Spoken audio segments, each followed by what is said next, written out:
And welcome to Exiting the Huddle with Dan and Jacob. I'm Dan. And I'm Jacob. And I think both of us are going to eat some crow this week. Yeah, based off looking at the picks, I'm not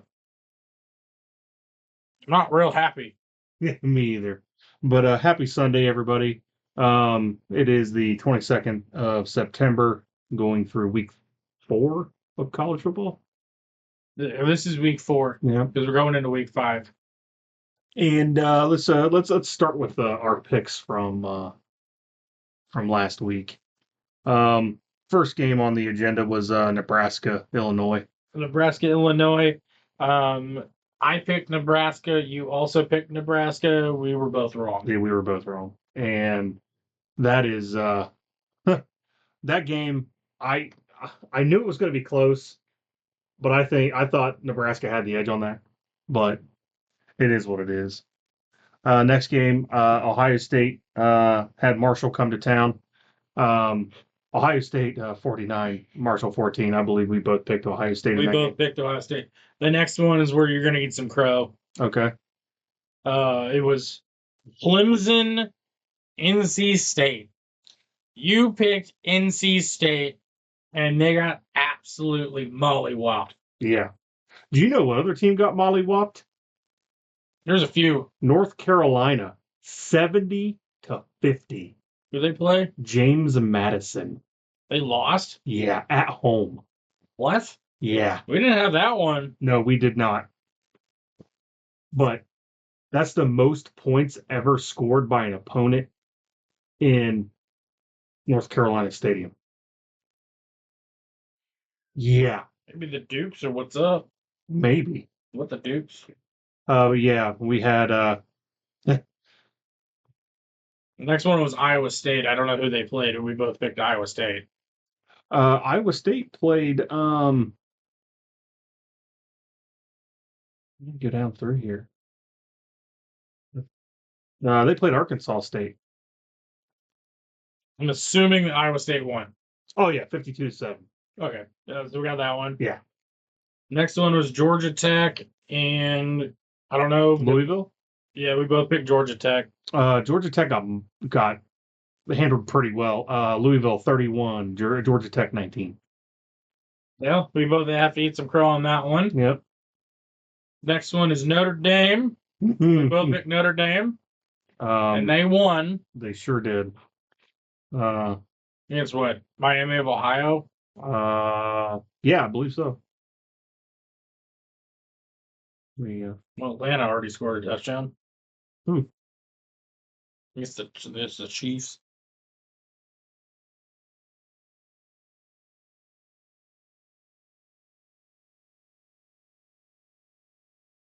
I am having a hard time finding that game.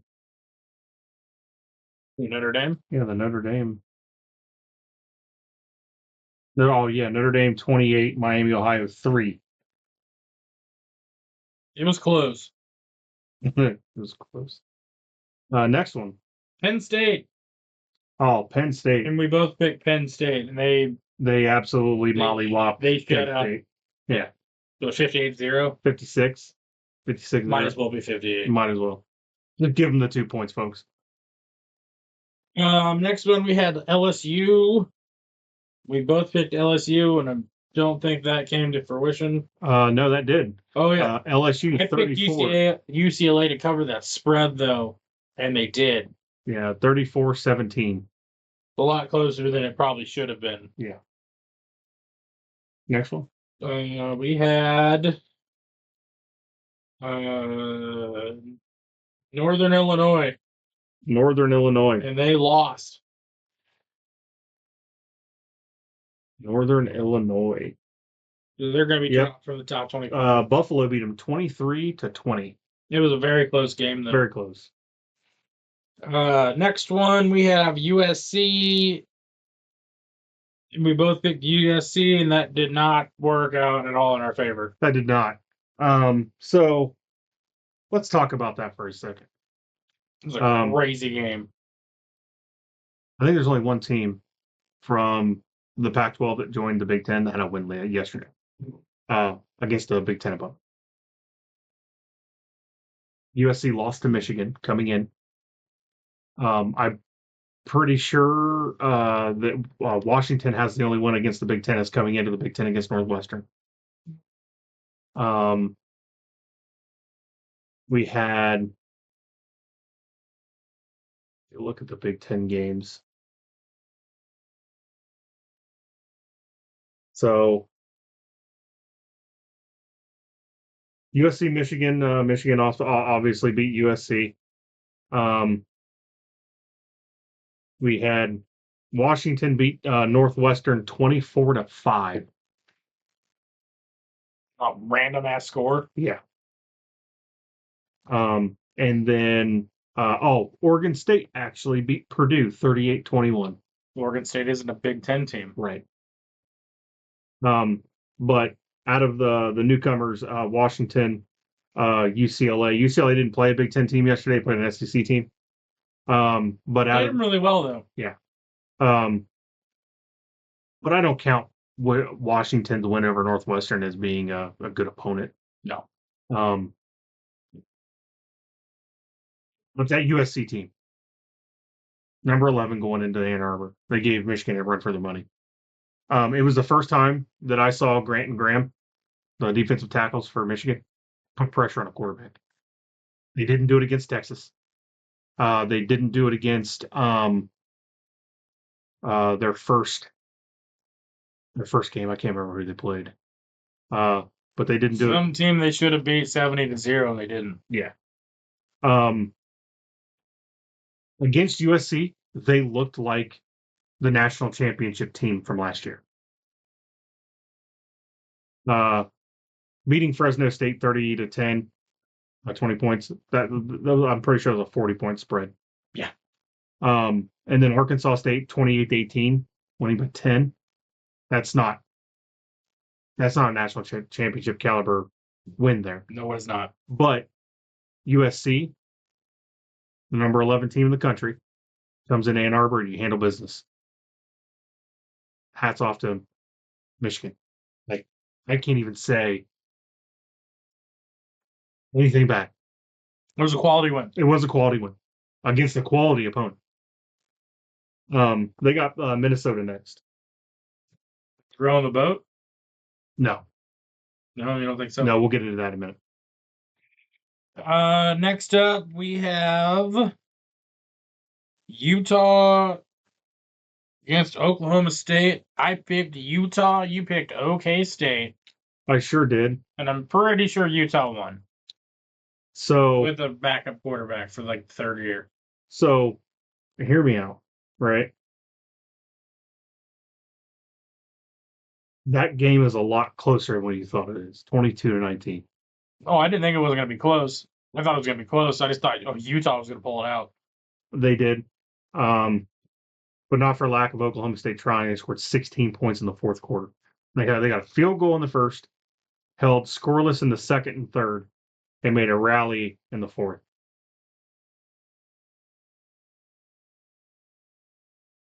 I'm gonna have to eat some crow on another one too. But next. Next, we had Vanderbilt at Mizzou. We both picked Vanderbilt. Mizzou must lost that game. Yeah. And by all accounts, Vanderbilt, I think, was the better team. That field goal at the end where he shanked it to the left, like, it wasn't like it came off the tee straight and then started veering left. That he kicked it off the tee to the left. It was heading left before it went over the linemen's heads. These are the yips? Could have been. I know Fielding from Ohio State, the kicker from Ohio State, had the case of the yips. They had to take him out of the game. Every single kickoff they had where he kicked the ball to the opposing team after a touchdown or went out of bounds. Every single one of them. And they had to bring in the backup kicker because I think Fielding just had a case of the yips. It happens. Next one. We got Miami playing whoever they destroyed. Miami playing whoever they destroyed. USF. I picked Miami. You picked USF. I did. I thought USF would score more than 15 points. Didn't think that their defense would give up 50. It's Miami. Yeah, but they USF held Alabama to 28 points through 3.5 quarters. They had a little bit more, like, It happens. yeah, you're right. Next one.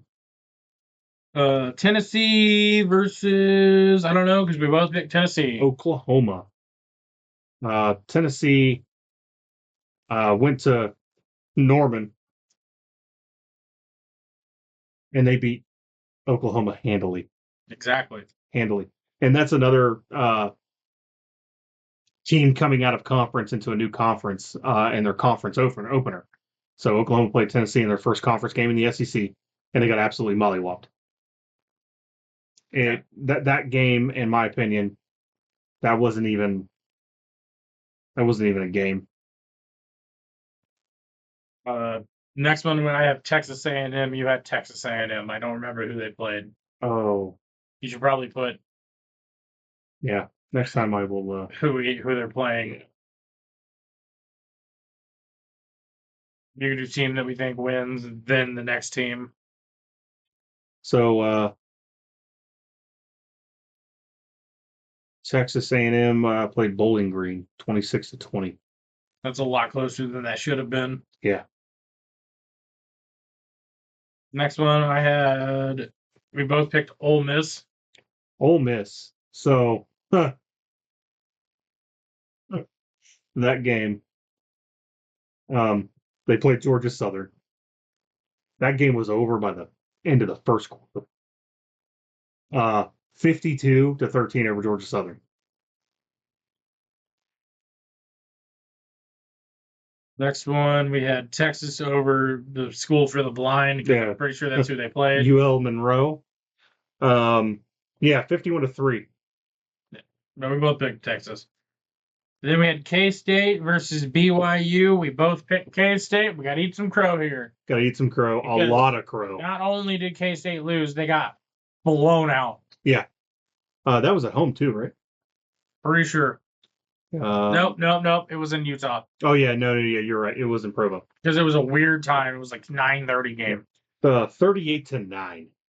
It's not pretty. Yeah. Kansas State scored field goals in the first, second, and third quarter. Then we had Cincinnati playing whoever they played. Cincinnati. And we both picked Cincinnati. Yeah. Cincinnati played Houston. That was a blowout. 44-0. Cincinnati. Yeah. Some of these I didn't pay attention to. Next one we have is Syracuse versus I forgot who they played, but I think Syracuse ended up losing. Stanford. Stanford's first game in the SEC. They go 2,200 miles. ACC. Or ACC, I'm sorry. Stanford goes 2,200 miles up to Syracuse, New York, and pulls out a win 26-24. It's a good game. I think that ends Kyle McCord's Heisman. He had a good game. He had a good game, but I didn't think he threw 2 picks. Good happens. Next on the agenda? We had Mississippi State versus whoever they played. Oh, Mississippi State. That was a disappointing game.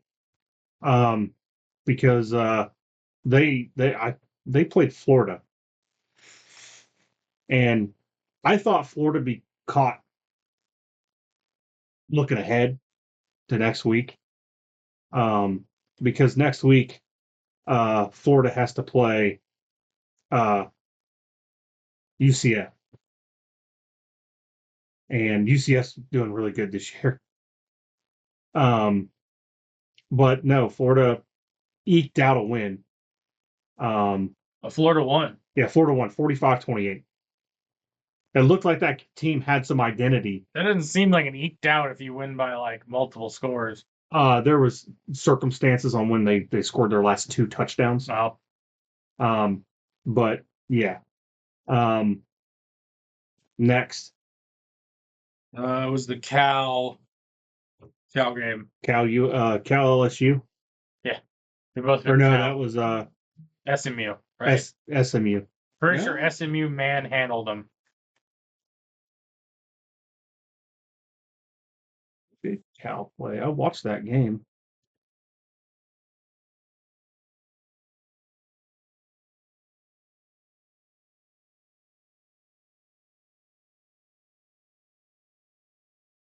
I'm so unprepared today.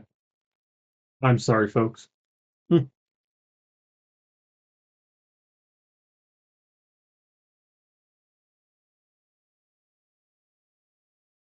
played Florida State. Did they win? No. Florida State finally got their first win of the season. I think that's why we picked Cal. Yeah. What was the score? 14-9. That is so disappointing, even as a win. Yeah. That's not a win. That's you just somehow did something better than the other team one time. Yeah. Next one, we had Colorado. We both picked Colorado, and I'm pretty sure they won. Yeah. So Baylor, right? Yeah, Colorado Baylor. They eke out a win against Baylor, 38-31. The win. Yep. Next one, we had Boston College at whoever they played. Boston College. We both picked Boston College. Yeah, I'm rowing that Boston College boat, and they won against Michigan State, 23-19. That's right. Speaking of rowing a boat, our next one's Minnesota. Minnesota. Up here near the Lake Steergate. Disappointing. Who they play? Iowa. I'm pretty sure they got blown out for Iowa. They sure did. 31-14. Yeah, that's bad. We both picked Minnesota, so we're getting some crow. Yeah. And for our last one that we picked, it was Indiana. We both picked Indiana. So Indiana. We're gonna talk about Indiana for a minute. They scheduled Charlotte. They won 52-14. I'm going to go back right here, and we're going to look at these last games. They score 31 against FIU in week 1, 77 in the second week. They put up 42 on UCLA and put up another 52 versus Charlotte. This is a weird season. Is Indiana going to be a problem in the Big Ten? Probably. Do you think so? The rate we're going, maybe. All right. So eating some crow. We'll put up official numbers on statistics between wins and losses between me and you later. Now we're going to go into the rankings, the new rankings. And at number 25, Boise State, not ranked last week. They were technically on my thing says they were 27. Yeah. So they weren't ranked, but they were close. Texas A&M moves up 1 spot to 24. Yep. Kansas State comes down 10 spots to 23. Yep. BYU was not ranked, and they are now ranked 22. Technically, they jumped 20 spots. According to this, they were 42nd last week. Okay. They're 4-0. So Oklahoma at 21, down 6 spots. Sticking with the Oklahoma theme. Next, we have Oklahoma State at 20. They went from 14 to 20. Dropping 6. Next, we have Illinois. They were 24 last week. Now they're currently 19. That means that Nebraska is currently out of the top 25. Yep. We have Iowa State going up 2 spots from 20 to 18. We got Clemson going up 4 spots from 21 to 17. Notre Dame went down a spot. No, they went up a spot, 16. Oh, my bad. I looked at that wrong. They went up a spot from 17 to 16. And then at 15, we got Louisville moving up 4 spots. LSU moving up 2 spots to 14. USC moving down 2 spots to 13th. It's pretty generous, honestly. That's pretty generous. Michigan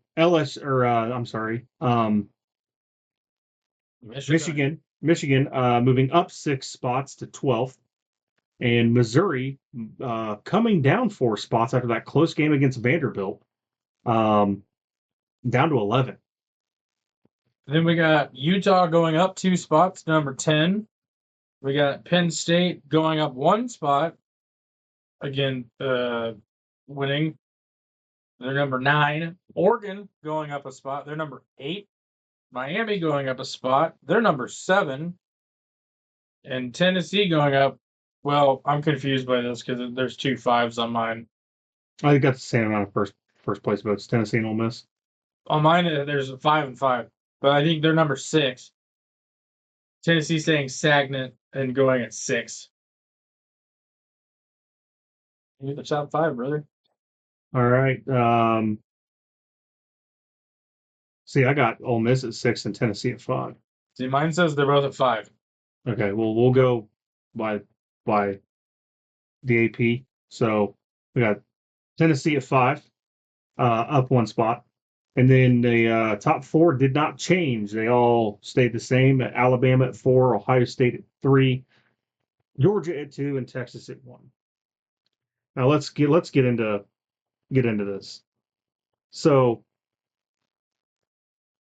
looking at where we are at week 4, going into week 5. There's a lot of close games this week that we can definitely talk about. But the one that I really want to focus on right now is the Missouri and Vanderbilt game. That game was entirely too close. Vanderbilt last year. It's either all of.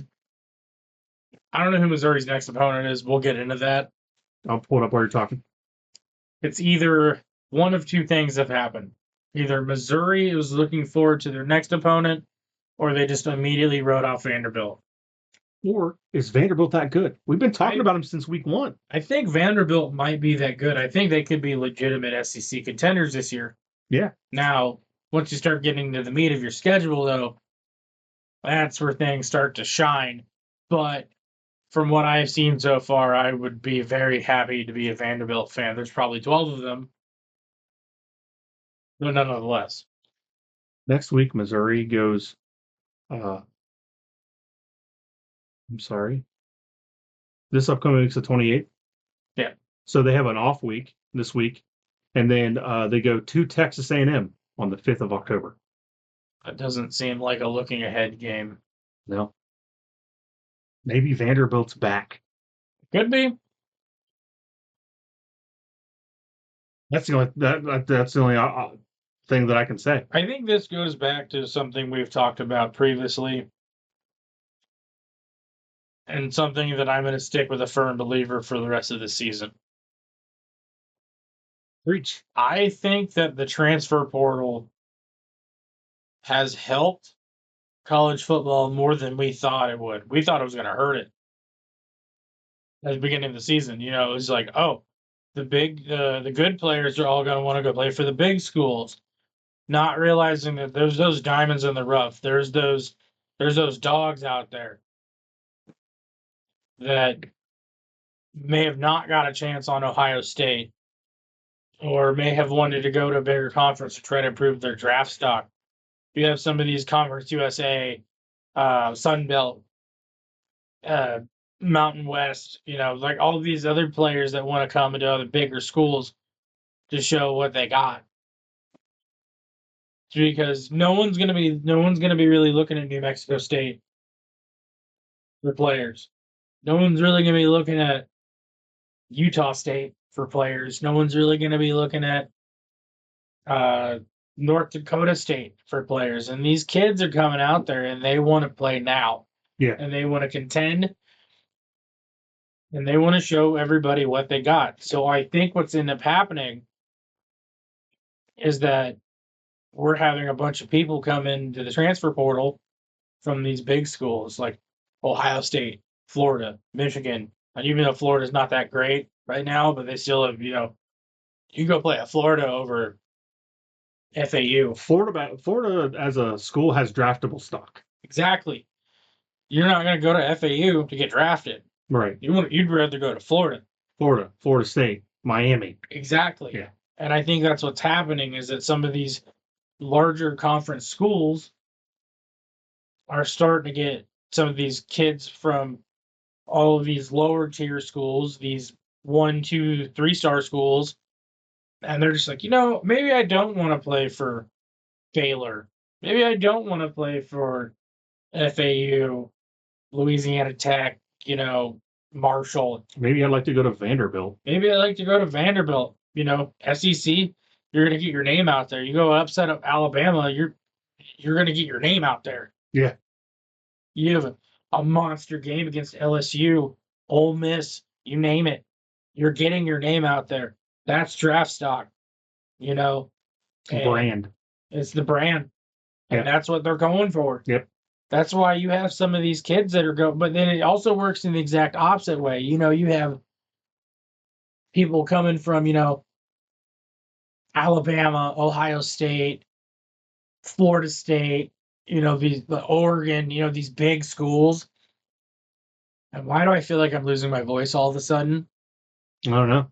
Do you hear it? Yeah, a little bit. I don't understand what's going on. But you have all these kids going from like these big schools to go to little schools because they want playing time. Yeah. You might be a 6-string wide receiver for Ohio State. You're not going to see the field. But that doesn't mean that you're not going to be a first-string receiver at Oklahoma State. Exactly. But maybe they didn't get an offer from Oklahoma State. Maybe they didn't have enough tape on them for some weird reason, or they were like a senior or a junior, And it comes back to this, though, if you think about it. Like, it's good for the game. It's good for the game, but think about it like this, too. Ohio State, if you're a 6th string at Ohio State, there's a reason why Ohio State picked you. But so maybe I was just thirsty.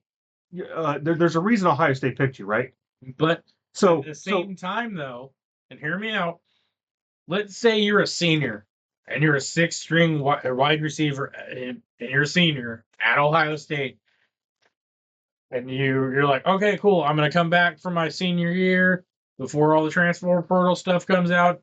And they sign Jeremiah Smith. Who I found out something very interesting the other day. Did you know who he's related to? Geno Smith. That's his cousin. The former athletic director for Ohio State? No, the quarterback for the Seattle Seahawks. Oh. That's his cousin. Weird. It was funny because during the Marshall game, Pennington came in for some cleanup time because they were losing by a lot.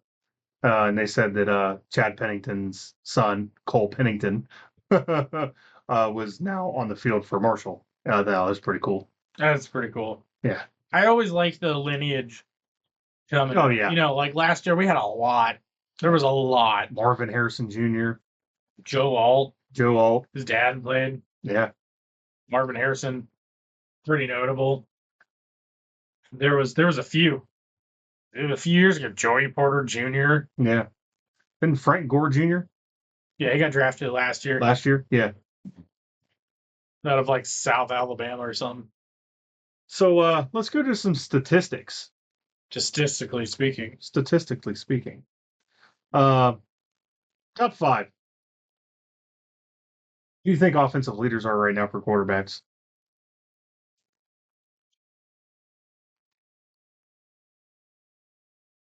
All stats? Just passing yards. I'm gonna say not in any particular order. I'm just gonna give 5. I'm gonna say Will Howard. No, not on the top 5. Cam Ward. Number 2. Jackson Dart. Number 1. The kid from North Texas, or not North Texas, Texas State. That is number 3 is from Texas. Is it Quinn Ewers? Nope. TCU, Josh Hoover. Huh. Number 4, Shador Sanders. I should have picked that one. And number 5, Emmett Brown from San Jose State. Rushing leaders. Wait, Dr. Emmett Brown? Yeah, Dr. Emmett Brown. It goes 88 miles. It goes Back to the Future. Yes. I love that reference. It's lit. Yeah. He has 21.1 gigawatts. So, rushing leaders. Who do you got number 1? It will surprise you. Ashton Gentry. Number 2. Quinshon Judkins. Not on the top 5. Was that right with the first one? Ashton Gentry is number 2. Oh. Somebody this week surpassed you. You'll never guess. Some shit school. No.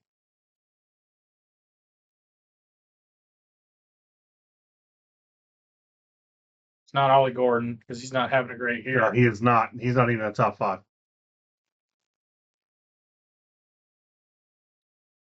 Number 1 is Caleb Johnson from Iowa. Really? 685 rushing yards. Ashton Gentry has 586. I don't think they played last week. Huh? I don't think they played last week. Who? Boise State. I don't know. I don't remember. I don't think they did. Why am I losing my voice? I don't know. Clear throat. Yeah, I don't think that helped. Weird. I don't know. I don't know if I was screaming earlier and it's just catching up to me, or I think I was. It could have been. Number 3 is O'Marion Hampton from North Carolina. Number 4 is Jaquindon Jackson from Arkansas. And then number 5 is Kyle Manangle from Rutgers. They had a good game. Yeah. Let's take a guess on receiving yards. None of these people are who we think they are. I wanted to say Abuka, but I don't think he's on there. Number 1 with 637 receiving yards. Nick Nash from San Jose State University. Oh, Number 2, Trey Harris from Ole Miss. that makes sense. Number 3 is Ty Fenton from Maryland. Number 4 is Jack Beck from TCU.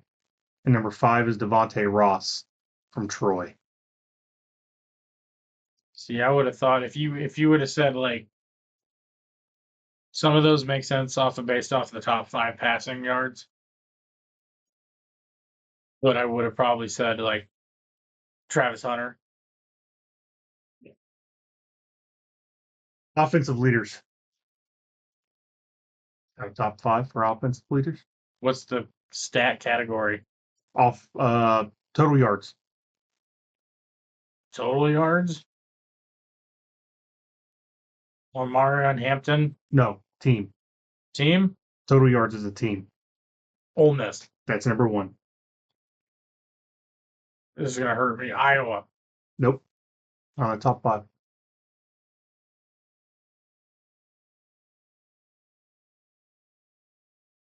San Jose State. Nope, not in the top 5. Boise State. Not in the top 5. Ohio State. Number 5. I got 1 and 5, as now it's all the in between. USC. Not in top 5. ACC, Big 12, SEC. ACC. I'm gonna say Clemson. No. Not Florida State. Syracuse. Boston College. Miami Hurricanes. I don't know why I didn't think of Miami. 605 yards per game. I don't know why I didn't think of that. Big 12. TCU. KU. USC. USF. UCF. That's what I meant. UCF. 570.7 yards a game. Jesus Christ. And the SEC team.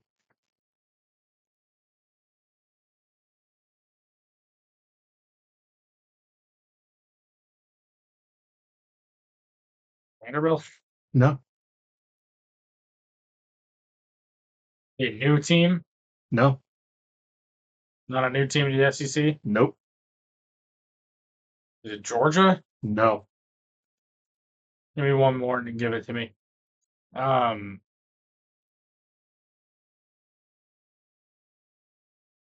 Tennessee.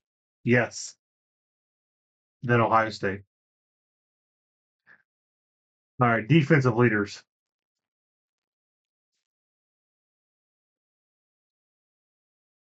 Points allowed. Pittsburgh Steelers. That's a lot.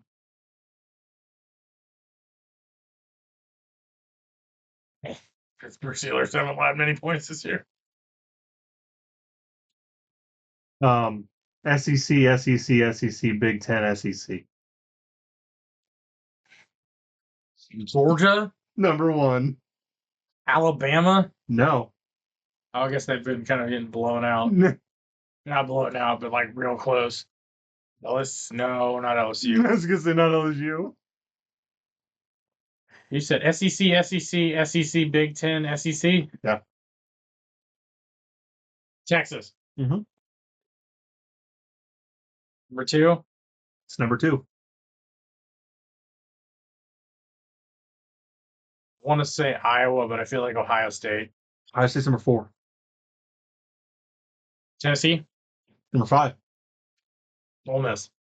That's number 1. So I got it. You're still missing number 3. I said Georgia. You said number 1. Georgia. Okay, he's Georgia. Yes. Yeah. Now, I'll stop making you guess. Just gonna tell me. Yeah. Passing yards allowed per game. Ole Miss, number 1, 422. Miami, 405. They allowed a game? Or no, I'm sorry. Those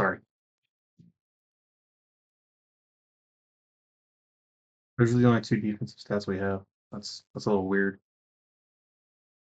In the Big Ten, Ohio State is leading in total yards per game, total points allowed per game. They are second in the Big Ten behind another one. USC for passing yards a game. Ohio State is number 1 for yards allowed per game, and you will not guess who number 2 and number 3 are. Oh wow! In the Big Ten, or yeah, yards allowed a game. Ohio State is only allowing 180 yards per game. The next Big Ten team is allowing 199.3 and 223 point. USC? No, not even on the list. Iowa. No. Teams I wouldn't think. Michigan State. Nope.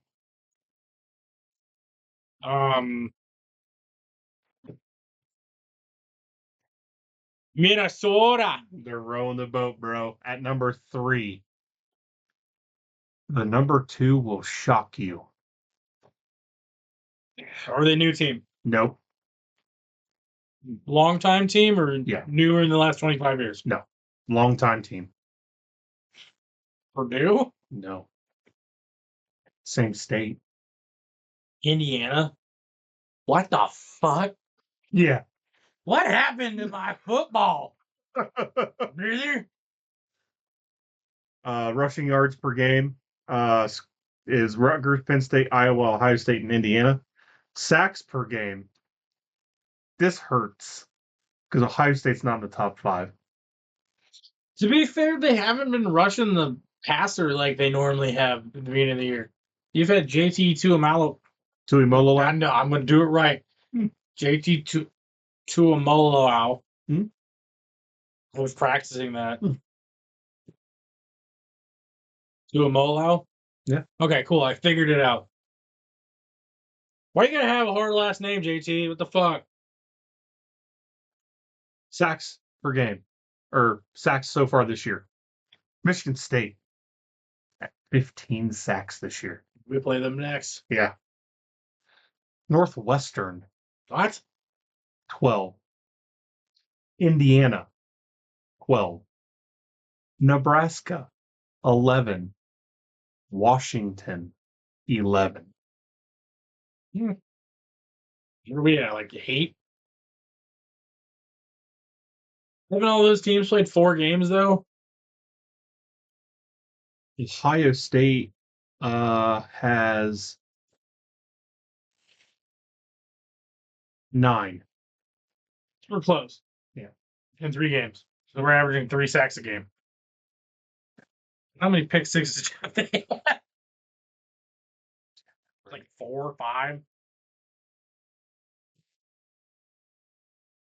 Only one team in the Big Ten has a special teams touchdown. Oregon. Huh. What did you see this week that was surprising?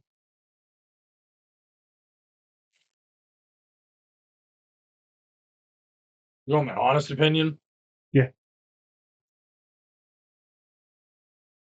KU blowing 14 points to lose the game with the last 3.5 minutes after a very lengthy rain delay. This kind of gets me into my rant. The floor is yours, brother. As a KU fan, I'm very frustrated. The week 1 through 3, the first 3 games of the season, we beat Lindenwood. I was like, cool. Lost a game because we turned the ball over like 4 times against Illinois. Now it's coming out that Illinois is actually a lot better than we thought they were. Then we lose a close game against UNLV. UNLV turns out they're a lot better than we thought they were. And then we blow a pretty sizable lead Against West Virginia. against West Virginia at home after the second lightning delay of the year in Morgantown, West Virginia. Yeah, the first one was against Penn State, wasn't it? Yes. Yeah. It was the exact opposite thing that happened. It was kind of close in the first half. Not really, but it was kind of close. And then Penn State just put the pedal down. Mhm. And that's kind of similar to what happened in this one. Is KU was like up 28-21 or 28-17, something like that.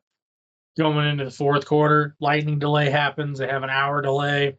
KU goes back out, and all of a sudden, you can't stop a runny nose. A lot of people are going to sit here and blame the coaching. A lot of people are going to sit here and blame the players. I'm going to do a little bit of both. I love KU.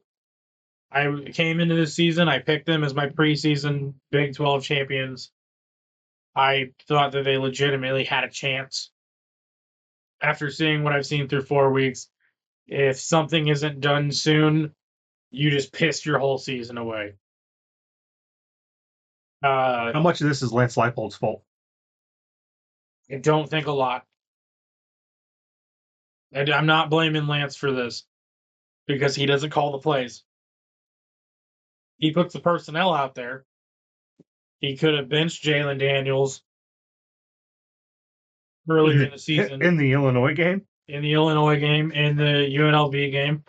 Jalen Daniels had a pretty solid game against West Virginia. He threw 1 pick. It's more than I'd like, but hey, that wasn't what killed him. Sounds like the defense killed him. It's because they weren't playing prevent. They were playing man-to-man coverage. Gave up a touchdown. And then here, I'll go over the box score. We'll go over the box score real quick. They lost 28-32. First quarter, 1 yard rushing touchdown, 7-0. And then both players traded picks. Devin Neal, 11-yard touchdown, 7-7, going into halftime with 25 seconds left. West Virginia scores a touchdown. It's 14-7.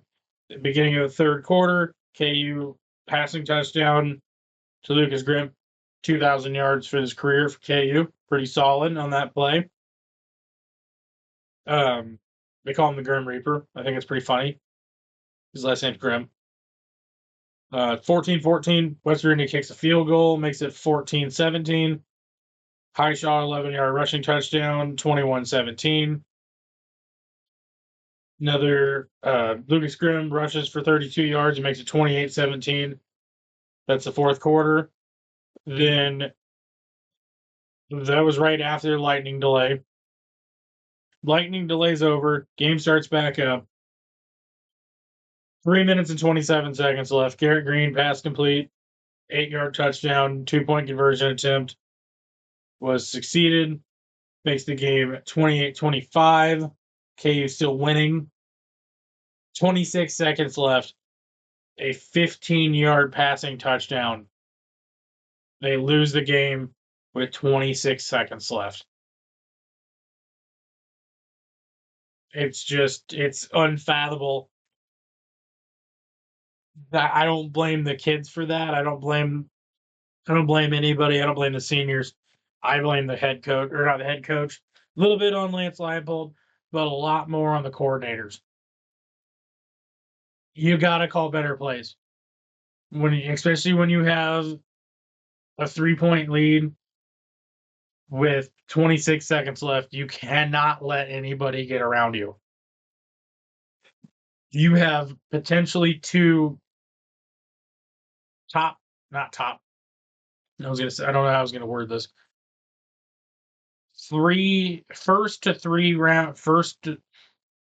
round to fourth round cornerbacks that can be drafted on that team. You have solid safeties that are draft worthy. You have linebackers that are draft worthy. You had going into the season, you had a potential first round quarterback and running back on your team. What are we doing? Pissing away elite. Jalen Daniels is playing like he's scared. And I understand he has his draft stock and he doesn't want to be Cam Rising, and I think that might be a little bit of it. Because Cam Rising has basically just killed his NFL career. Oh, yeah. He might be able to walk on or something. Free agent for a team to be the second starting quarterback, but he's never going to be a starter in the league. Not unless something weird happens. Jalen Daniels is kind of on the same path of like an RG3, but before RG3 got to it, like after RG3 got the NFL, plays 4 games, gets hurt for the entire season. Plays 5 games, gets hurt for the entire season. We're game 4. He's not running the ball like he used to. He's playing scared. Used to play reckless abandonment of his body. Maybe that injury scared him last year. It could have. And it very well may have. But at the same time, if you're going to play scared this whole year, fucking sit down. Hang up your cleats. This is football. This isn't soccer. They're not playing tennis. This isn't tennis. Yeah. Like, you lay your body on that line, as much as this pains me to say, you put everything you have out there every single game, or you don't suit up. That's playing high school ball. That's what I was told. If you're not going to give 110%, the person behind you will. Exactly. And I'm just concerned that, getting into the Big 12 play, granted, we still have a pretty sizable, we have 8 games left in the season. Still a chance to win the Big 12, but it's not looking good. KU could rattle off 8 straight wins, win the Big 12, go to the playoffs, win a national championship. It's doubtful at this point. The best I have them sitting right now is maybe going 6-6. I wonder what the odds are right now for them to win a natty. Because if it's a lot, I'll put $50 on them. I'd put $20. I mean, $20, they win it. Go ahead. Most of your big dogs are all like Ohio State, Georgia, Alabama, Ole Miss. Just the college football landscape this year has just been turned on its freaking head. And it started in Dublin. It really did. And if you told me at the beginning of the season, going into week 4, that Florida State's first win was week 4, I'd have called you nuts. Yeah. If you would have told me that a team that has the second easiest schedule in all of college football is 1-3, I would have said bullshit. And then look at the team that has the hardest schedule. They're 2-2. Florida. Yeah. So I don't know if it's coaching. I don't know if it's players. I don't know if I think it's complacency. That's exactly what it is. It's complacency. I don't know if it's just, you come into the season with these expectations of, hey, we're top, we're king shit of king shit mountain. When you're coming out and you're playing flat. They played like shit against Lindenwood. They played like shit against Illinois. They played like shit against UNLV. They played probably their best game I've seen them play all season against West Virginia, but then just pissed it away in the end of the game. One of my favorite quotes of my head coach when I played football used to say this, and I feel like this is part of the issue. And I don't think there's a lot of fight in that KU team this year. And this quote is going to make a lot of sense when I say this in a second. I think there's a lot of fight in a lot of these other teams this year because it's not the size of the dog in the fight, it's the size of the fight in the dog. Has KU lost it this year? I think so. And based off of what I foresee for next year, I think we're on another fall. I watched a video before I came over here, and it was the rise and fall of KU football. The rise happened with crap. Who was the coach? Who coached in the Orange Bowl? Well, that was part of the fall. I don't think so. The fall started with Well, hear me out. Before Mark Mangino came to KU, KU had not had a winning season since the 90s. Mhm. And in the 90s and 96, they were a top 10 team somehow. I think it was 96. And then it was just mediocre teams, not a lot of just giving a shit for a lot of these times. And I don't know if, and this is the weirdest side here, I don't know if it's because this whole season they haven't had an actual home game. You got to travel for your home game. It's an hour away. It's not just like you wake up, you walk across campus, you're at the stadium, you're practicing, and you're going. So maybe it's the fact that they don't have any true home games this year. Bless you, whatever you believe in. Thank you. Hope we don't die soon. Me either. We don't have bears around here. Yeah. Yeah. Well, there's bears on the Missouri flag, which I think is weird. A little weird. Anyways, I digress. I understand not, being able to practice and go out to your home field. Well, what does that say about spending all that money on a stadium? Well, I think we'll find out this week. They play TCU in Arrowhead. Yeah. The rest of their home games are in Arrowhead, right? Yes, their home games in Arrowhead. And I think based off of the hype for this year and how KU fans are, I wouldn't be shocked if they sell out Arrowhead. And you get that noise. You get that, because I'm 100% honest with you, a soccer stadium is not known for being loud. You're right. And they do that, especially Sporting Kansas City, like that park, Children's Mercy Park, is not very loud in there. I've been in there for some big games, and it wasn't super impressive. It's not like Arrowhead or Ohio Stadium.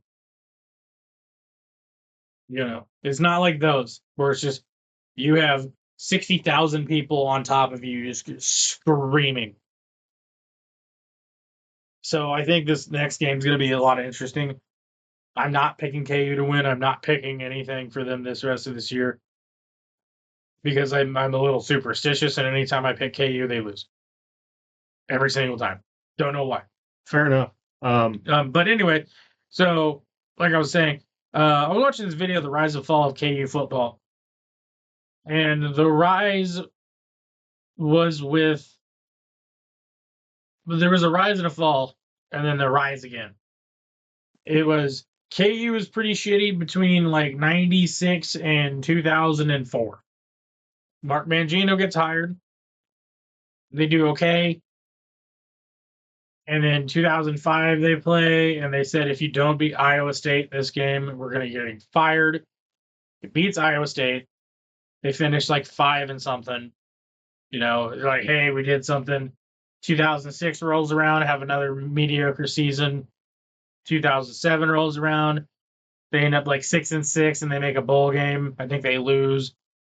And then 2007 happens, and it is the biggest anomaly in all of college football sports that I've ever seen in my entire life. The year they went 10-2. No, they went 12-1. 12-1. That's what it was. They went 12-1. Their only loss was Mizzou in Arrowhead. I don't know if that means anything. It was the highest ranked KU has ever been, ever. They were number 2 in the nation. They were 11-0, going to Arrowhead and playing number 3 Mizzou. They lose to Mizzou in a very close game in the end. Mizzou goes on to lose to Oklahoma, who I'm pretty sure went to the national championship and then lost. Versus, I can't remember who they played. I want to say it was either LSU or it was Alabama. It was an SEC team. KU goes on to then win the Orange Bowl over Virginia Tech after they had that massacre. Virginia Tech had that shooting. You know, feel bad for all the families and people involved. It was a very tragic time, and I cannot stress that enough that should never happen. Right. Absolutely. Then KU the next year went like 7-7. They won an Insight Bowl against Minnesota, and then for like 5 and something. And then Mark Mangino got fired because inappropriate comments and actions that he had against players. They hired Turner Gill. That was a disaster. They fire Turner Gill. They hire somebody else. Can't remember his name. He gets fired. They hire Charlie Weiss. Another disaster. That right there, the Charlie Weiss hire was their worst hire ever. Oh, no, I think another one's going to be up there. For the money they spent? Les Miles? Yes. I don't think so. He won 3 games. Yeah. They basically... Charlie Weiss ruined an entire program. Les Miles tried. He didn't succeed, but he tried. Charlie Weiss was there for the fucking paycheck. Mm-hmm. And they still paid him for years after. They paid him for his buyout. After they fired him. They paid him for what, another 6 or 8 years? Something like that. It was an insane amount of money. I know it was right before 2020 hit that they finally fucking paid his salary off from him, them having to buy his contract off. And then they had another head coach in between Les Miles and Charlie Weiss, and he didn't do all that well. There was some weird close games. I think they may have upset Texas once. Okay, you had like a 56-game road conference losing streak. Until they beat Texas. Until they beat Texas. That was that 55-52? Something crazy. Yeah, it was a high-scoring game. It was like nobody could stop each other on fucking defense. A lot of those players are currently still playing for KU. Then you have Charlie Weiss come in, and he installed a culture in Lawrence. It was a really a fresh breath of air as a KU football fan because we had been so mediocre. And it's really hard talking to anybody about sports, especially football, when you're a basketball school. Yeah. You know, But it only takes one person to turn that around. And that was Lance Leipold. Yeah. In my opinion, that's Lance Leipold. And you know what he said? You know what Lance Leipold was quoted to say? Hit me. He said after he signed that extension to stay with KU, he says, "This is my last coaching stop." won 6 national championships for Wisconsin Whitewater. It's a D3 school. Still, 6 straight national championships. That's on the fucking par with like North Dakota State. Exactly. Yeah. Then he goes to Buffalo, and then he got offered the job for KU. He has done so much good for KU football that it's an injustice to say it's his fault at this point. No, it's not. And I think it's I think it's the coordinators. I think it's some of the players being complacent, and I think he needs to step in there and tell you like, hey, you play to play. As my head coaches and my coaches used to say to us, we didn't have our names on the back of our jersey, but we had, like, believe and trust, and there was like inspirational shit on the back of our jerseys. And then the front, he says, you don't play for the name on the back of your jersey, you play for the name on the front of your jersey. And I feel like they're trying to play for the name on the back of their jersey right now. They're trying to be, I'm going to go and I'm going to be drafted in the first round of the lab. No, you're fucking not right now. I'll tell you this. I'm looking forward to see what he does with the transfer portal this year. Let me get to the game that disappointed me this year. Sorry for my little rant, guys. You're fine. The game that disappointed me was K-State. Yeah. They did not play well. They did not. And for a team that had so much promise looking forward, now they're looking behind them. Maybe it was a punch in the mouth they needed. Maybe it's the same thing for a lot of these schools. Maybe, you got to get knocked down a few times. You got to pick yourself up and dust yourself off. And as an Ohio State fan, I will say, losing to Clemson two times in a row in the playoffs hit me so hard, because I looked at it like, maybe we're just not there yet. Are we ever going to be the Alabamas or the Georgians? And to where we're going to national championships multiple years in a row and winning. And if anybody can understand your pain, it's somebody who's also a Ohio State fan, but is also a KU basketball fan. Yeah. Yeah. Growing up as a kid, we got beat by Villanova in the Final Four. And then the very next year, I can't remember if it was exactly these years, then we lost to Syracuse in the Final Four. Then a couple years later, didn't you lose to Georgetown? No. Those were like 02, 03 or 03, 04, something like that. Okay. Then it was just kind of got bounced out like third round, bounced out in the Elite Eight, lose in the Final Four again, win a national title. And then right back to getting booted out in the Sweet 16. Sweet 16, round of 32. I think a few years after that, we went to the Natty, lost to Kentucky. I think it was like 2009 or 2011, somewhere around there, maybe 12. Lost to Kentucky, and then it was like bounced out in the first round, bounced out in the second round, bounced out in the third round, bounced out, make it to the Final Four, lose, win another national title. But you were here, I was here with you when we were playing Villanova, and it was just, they were just raining down threes on them the entire game. And KU lost in the Final Four. And I'm just, nothing hurts more to watch your team lose. Nothing hurts more than that, than watching your team lose in a big game. Nothing hurts more than knowing you have the talent to win, but not the means. And that's kind of another thing I like to say is Ohio State, KU basketball, Georgia football, Alabama. You don't rebuild, you reload. Yeah. At no point. You have that name. I'll tell you what. You have that name recognition. Is when people think of basketball in college, you think of what? North Carolina, Duke, Kentucky, KU. Yeah. And when you think of college football, you think of Ohio State, Ohio Georgia, State, Clemson, Clemson, Alabama, Florida. Yeah. You have names of schools you think of right off the rip. Yeah.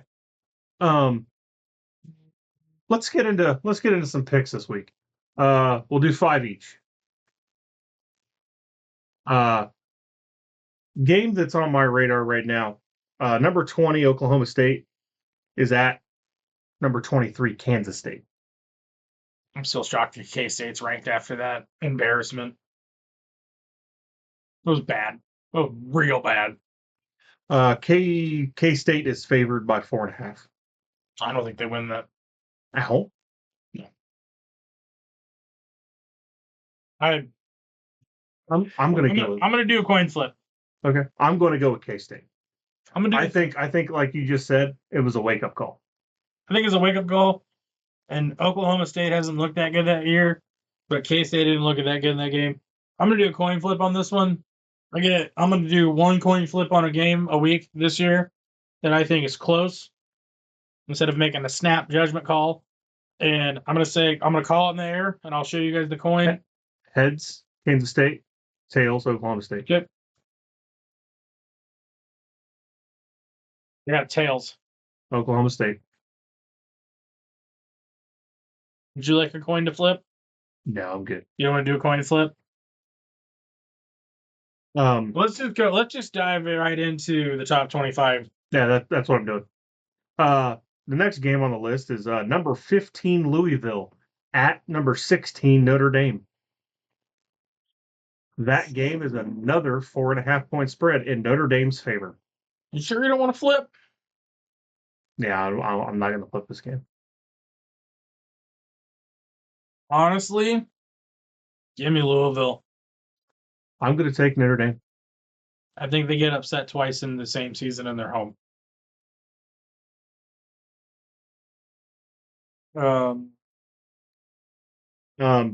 Next ranked matchup, number 2 Georgia goes on the road to play Alabama, number 4. This is a 2.5 point spread. Georgia. Give me them dogs. I'm gonna go Georgia as well. And mark my words. If it's a close game, Alabama doesn't move in the rankings. And another ranked team versus another ranked team. If I told you this was a ranked team versus a ranked team at the beginning of the season, you call me crazy. Hit me. We got number 19 Illinois going number 9 Penn State. It's a night game. Is that the whiteout game? Probably a whiteout game. It is a 6:30 game. Oh.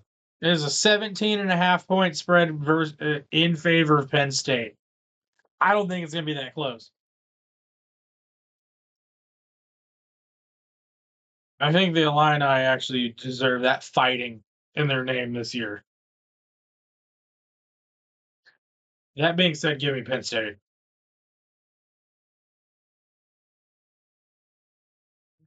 Give me Penn State. Illinois covers. I think they cover. 17.5. Yeah, I think that final score is probably going to be in the realm of like 24-17, 24-20. I was going to say like 35-28.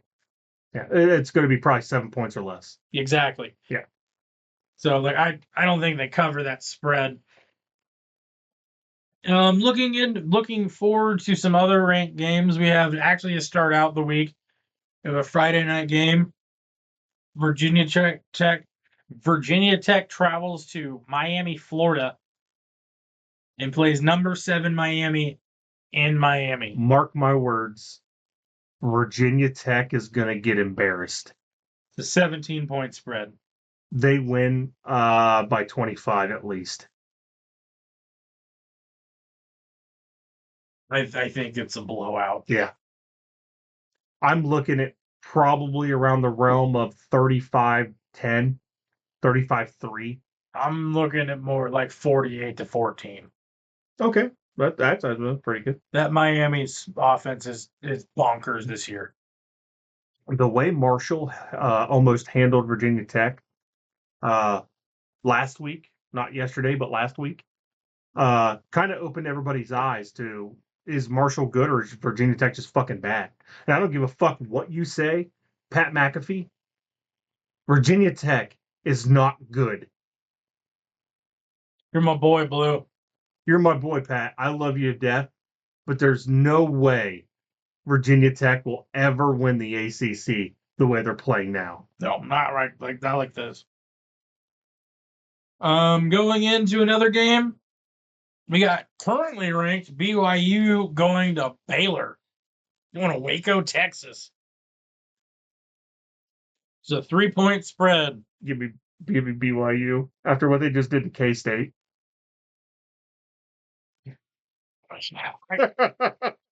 Give me BYU. I want to pick BYU, but there's something about it. It's a gut feeling.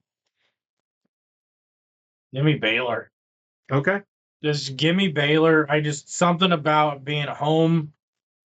Your home team. If we look at Baylor's schedule,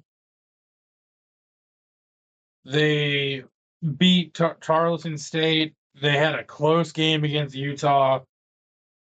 They beat Air Force, and then they had an overtime game against Colorado. They lost. They got some fight in them, and that's one of my upsets for the week. So give me Baylor. If I'm wrong, I'll eat some crow. I'll shotgun a beer on podcast or something. Now, the game that has the lowest point spread right now, you won't pick.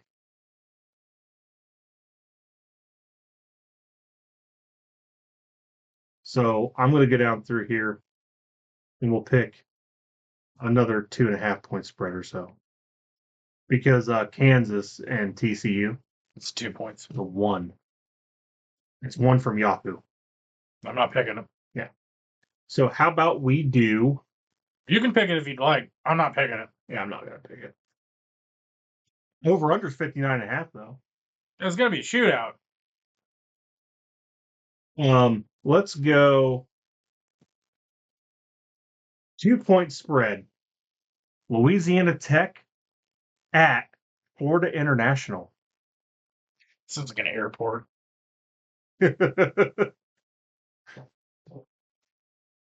Does though, doesn't it? Yeah. We got Louisiana Tech, and I think it's not going to be a 2-point spread. I think they win by 14. Give me Florida International with something about an airport. Okay. Let's get back into some of these ranked teams. Another one we have a game that I think is going to be a little bit closer than the spread says, and the point total might be pretty accurate. Iowa State. No. Kentucky going to Ole Miss. Okay, hear me out. It's a 17.5 point Hear me spread. out. Okay. You hold Georgia to 13 points. 13. Okay. I think Kentucky has a legit shot at going to the SEC championship game. I think so. But you got to get through this game first. You do. Give me Kentucky to upset Ole Miss. Now, I don't know about all that. Kentucky has one of the best defenses in the SEC. But Ole Miss has the best offense in the country. Defense wins championships. It does. And it's gonna come down to how many times Jackson Dart is on his ass. I took him out of my fantasy lineup this week. I got Ole Miss in this one. But I'm picking Kentucky to cover the spread. Because 51.5 points is the point total. Over under.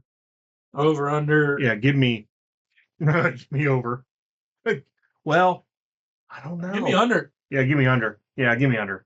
It's a 17.5 point spread. I get Kentucky to cover the spread. I think 24-22. I was gonna say closer to like I think the final score might be like 28-24.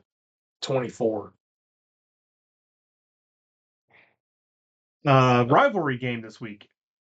Minnesota at Michigan. Oh, what is that one? The Paul Bunyan? Palm Bunyan next. Give me Minnesota. We rowing that boat. Think so? Oh yeah. Okay. Here. This is a 7-point spread. Maryland at Indiana. Indiana. Indiana by 40. Another one. No. Did I leave my ghost over here? Mm-hmm.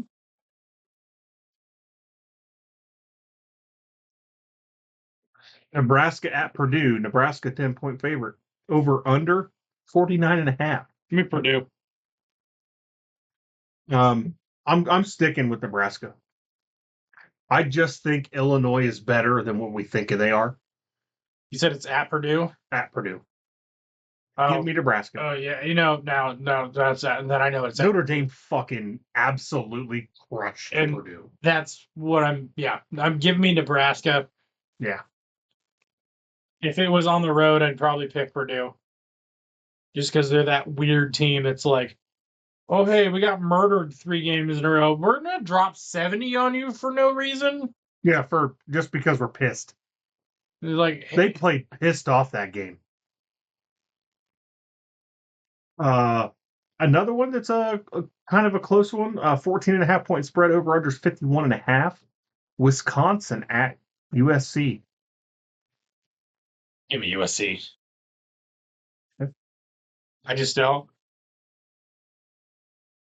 I haven't seen anything this year that has been like jumped out at me and go, you know what? I think Wisconsin's got this. This whole season's been kind of like, I don't know if Wisconsin's all that good or not. I'm just going to say this, and we'll leave it at that. Luke Fickell is not the answer for Wisconsin. We went 6-7 when he was the head coach of Ohio State. Right after they fired Jim Tressel, he was head coach for 1 year. Went 6-7. It was our only losing season in forever. Must be nice. I'm gonna okay. I want to give you a game, and I want you to tell me. You don't have to pick, but I want you to know. Tell me if it's going to be over or under 61.5. Okay. Mississippi State at Texas. Over 61? Yeah, over 60. Actually, 62, 61.5. So the total score would be above, we count to 62 points. Yeah. I say over. Okay. Regardless if they have Arch Manning or When yours is still labeled as injured as the fantasy app for this upcoming game. honestly, I think their offense is moving a little bit better with Arch Manning. This game right here will end the picks on this game. Florida State at SMU. Give me SMU. The point spread on that is SMU by 5.5. The over-under is 47.5. Give me SMU. SMU. Okay.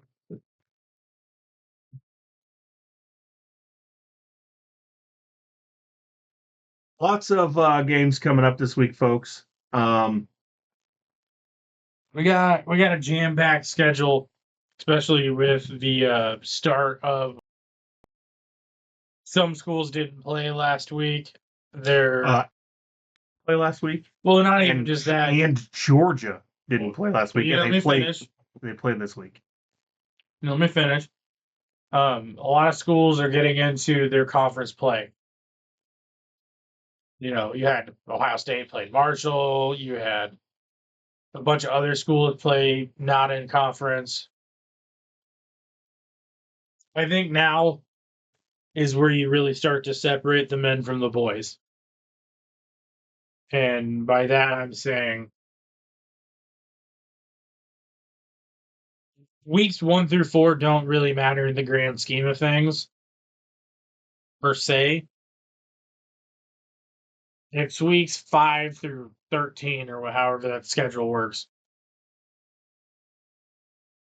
And it really starts to like divulge the contenders from the pretenders, the champs from the chumps. It's where you start to really see the teams that you're like, oh, I really like Notre Dame, and they get beat by Northern Illinois.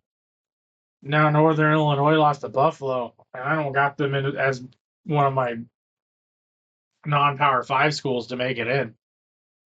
Would you like to know the Big Ten teams that have already played each other? Yes. Let's see. UCLA has a loss. Northwestern has a loss. Minnesota has a loss. USC has a loss. Nebraska has a loss. And Maryland has a loss. The teams that have wins in the Big Ten are Illinois, Indiana, Iowa, Michigan, Michigan State, and Washington. Which teams haven't played? Is Ohio State? The teams that haven't played: Ohio State, Oregon, Penn State, Rutgers, Wisconsin, Purdue, and that's it. Those are the teams that haven't played a conference game yet. Let me look at the Big 12 real quick because they're near my heart. I can pull it up. I already got it pulled up. In the Big 12, teams that have lost, you have Kansas, Houston, TCU, Baylor, Oklahoma State, K-State, and Arizona State. The two teams that haven't played a Big 12 opponent are Arizona and Iowa State. And teams that have won, that are 1-0 currently, are West Virginia, Texas Tech, Colorado, Cincinnati, UCF, Utah, and BYU. And based off of these, Texas Tech has the most points scored, and Iowa State has given up the least amount of points. Would you like to guess, based off of this, how many points Iowa State has given up all season in 3 games? 104. Given up. They have the least amount in the Big 12. Oh, least amount?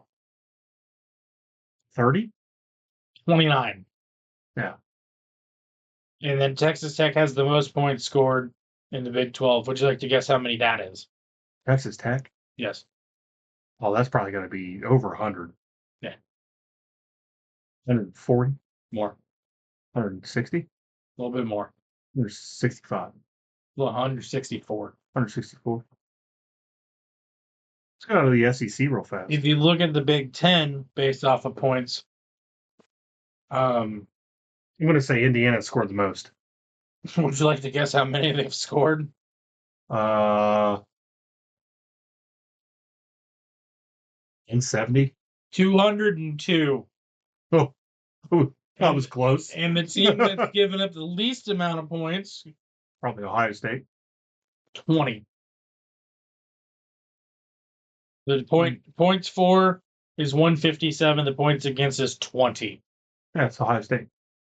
But that being also said, Indiana's given up 37 points and scored 202. Yeah. SEC.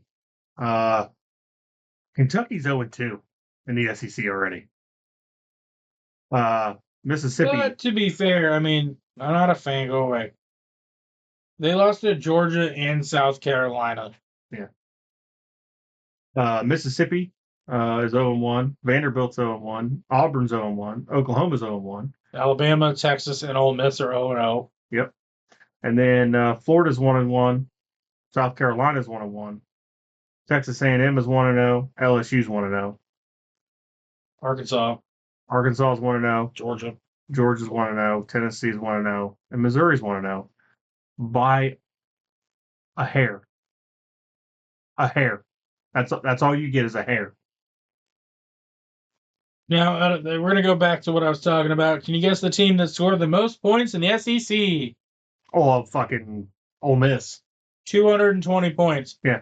Would you like to guess the team that's given up the least amount of points? The team that's given up the least? The least amount of points in the SEC. Kentucky? No. Georgia. 18 points. Okay. Because they won 34-3, 48-3, 12, 13-12.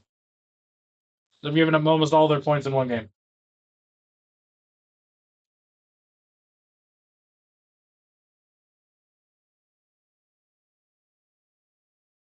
The ACC.